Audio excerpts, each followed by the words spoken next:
What's going on, guys? I'm Jose. And I'm Tom. We're from the band Houston Calls, and you're watching LiveTheScene.com. Sure are.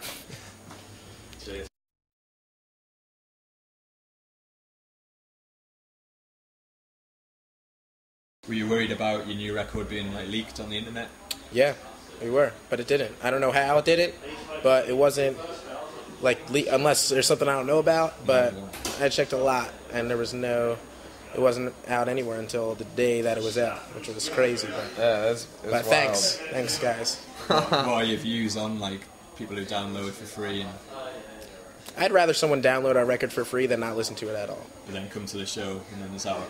Yeah, because hopefully that's in hopes that they come to the show. If they like it when they download it, cool. If they listen to it and they like it, they'll come, and then maybe they'll buy a shirt or something. You know what I mean? So, or even the CD from us. Yeah, there you go. So it's like, And what does the title of the new record what's it represent? Why you gotta look at me for that one? You go. So you get all the easy questions, then we get some question like this, and you look at me. Gentlemen, alright. Well, it used to be like a song title. It was a song that was supposed to be on the CD. Well, one that was written a really long time ago, and that song got scrapped. And I guess the way I kind of look at it, I don't know how everyone else looks at it, but I look at it as that whole 3-year gap of us not really putting out a CD. Well, there was a 2-year gap where we weren't really touring as heavily as when the first CD came out.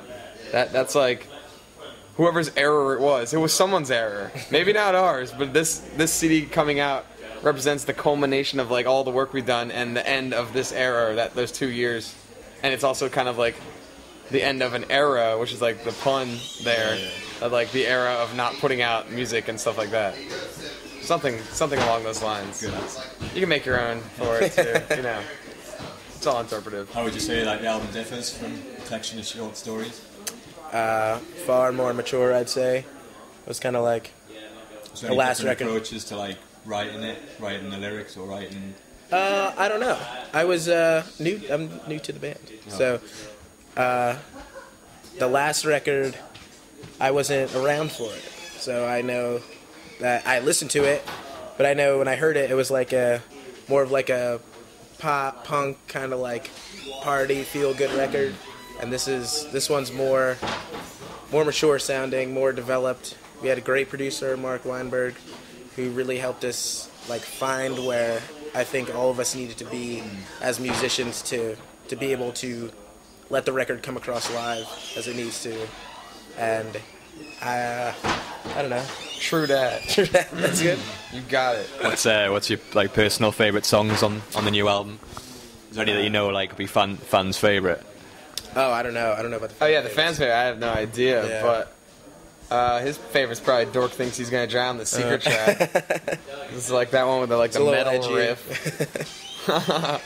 Yeah, probably. I like them all, Yeah. They're all good in their own ways. Yeah. So true, your nickname's Chitty. Yes, that is true. it was a long time ago. Actually, this is probably 1996. Damn. Jarrett, who plays bass in our band now, him and I started playing a bunch of covers in an ice cream shop back at our house. I was in 8th grade, 13 years old or something like that, and I really, at that time in my life, I was listening to a lot of Screeching Weasel and all this Lookout Records pop punk and stuff like that. And they always had really sweet last names that obviously weren't their real last names. It was the singer's name's Ben Foster, but his name on the CD is Ben Weasel. And they have names like Dan Vapin. And we're dude, we need some cool names like that. And so we're all right, let's think of them. So the one I came up for him was just J.R. Seltz, which is really lame because his initials are J.R.S. and Seltzer is his last name. So it's kind of a cop-out. But he thought of when we were watching Ace Ventura 2, and he starts singing that Chitty Chitty Bang Bang song. He's how about Tom Chitty? And we're all right. And so it's just a random name. We're all right. And then somehow it stuck with me for this long. I don't know how, but it did. No one calls me that anymore, though, really. Except people from college. And assholes. What's the strangest thing you've been given to sign or part of the body or whatever? Strangest. I don't know. I guess a dude's nipple is like. Yeah, that's most- a weird. Yeah. the Are most you, weird. Like, I don't wanna comfortable do doing one. that? No. I'll do it. You know what I mean? I'll never deny someone, but it's weird. Like, Yeah, especially don't- when they're all sweaty and stuff. Yeah, dude. After the show, they're like, "Can you?" It's outlandish. I don't know, but they do it. What are you gonna do? What kind of things do you need to be on tour with? Like what kind of like your iPod or your Oh yeah, I had to have my is there iPod. any like food you take with you or anything like that? Not really. Nick Yeah. Joyce brings Kool-Aid packets Yeah, he brings Kool-Aid packets. and weird Luna bars and stuff Things like like that. drop into like water bottles and you instantly have Kool-Aid from all the water that we get. Yeah. But just like deodorant. Yeah, that's because a smelling must. bad is a huge. Or some of that spray. Yeah, some Axe. We bring a hookah too. Oh yeah, that's We okay. smoke tobacco in the van sometimes while we're driving. So what's like been the best gift you've had from a fan? You know, we're not really like a band that gets many random Yeah. gifts. Those cookies at one Or time. what would you like to They were Omaha? pretty good. No, and oh yeah, those cookies were amazing. But We got some sweet cookies in Omaha. in but- Omaha, but the in Buffalo. Oh yeah. Yeah. This chick made us all these. They weren't typical cookies. They were like cookies that they have these special cookie stands in America where they're like really crazy icing on top of them and things like that. And she made this whole thing with like a giant guitar and it said HC. And she like did this whole platter for us, and they were Did you feel it spectacular. was too nice to eat? Or? It was, Yeah, but we ate then them anyway. instantly, yeah, we ate, we're like, dude, you gotta try this. Yeah, they were really amazing. What's your future goals? Like what do you want to achieve? Well, Jose, fame. what would you like to achieve? I would like to achieve what everyone in every band would like to achieve, and that's to be able to play music for the rest of my life and never have to have like a real job. You know what I mean?